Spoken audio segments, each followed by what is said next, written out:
Je vous emmène aujourd'hui à la pointe du Décollé. Nous sommes dans les Côtes d'Armor, à quelques kilomètres de la Motte-Olivet, près de Saint-Lunaire.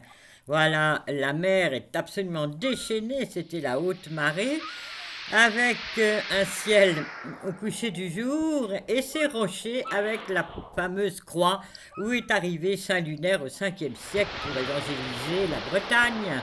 Voilà, ces rochers, tout ça pique et regardez, petit à petit de nouvelles îles se forment car des failles existent entre ces rochers et quand ces rochers se cassent, eh bien ça fait une nouvelle île. C'est pour ça que quand on regarde la carte de la Bretagne d'il y a 100 ans, il y avait beaucoup moins d'îles que maintenant. Îles souvent minuscules, mais bon, qui sont complètement entourées d'eau.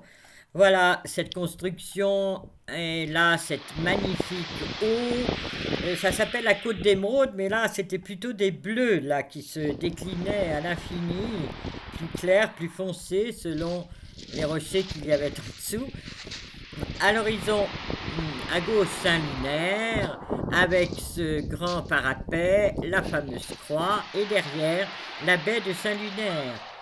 Avec à l'horizon, mais alors beaucoup plus loin, c'est Saint-Malo du Nard et Saint-Malo tout à fait loin.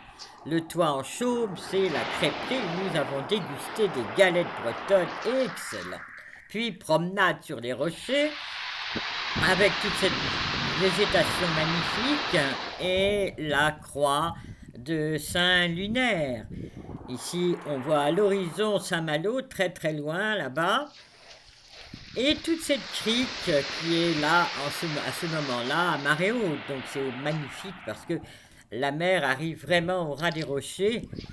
Et puis, sur la pointe, le soleil commence à se coucher. À l'horizon, c'est le Cap Fréhel que l'on voit très peu dans les couleurs magnifiques. Et la croix de granit qui est de 1950, car la vieille croix s'est effondrée dans la mer.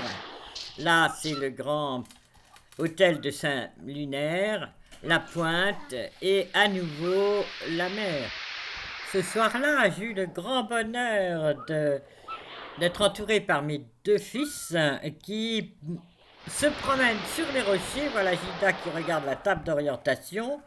Voilà, lui qui a souvent la tête en l'air, alors là voilà. Et Constant qui admire le paysage, le coucher du soleil, les rochers, la végétation, la longue vue, enfin tout ce qu'il faut pour passer quelques moments de bonheur dans ce lieu absolument magique.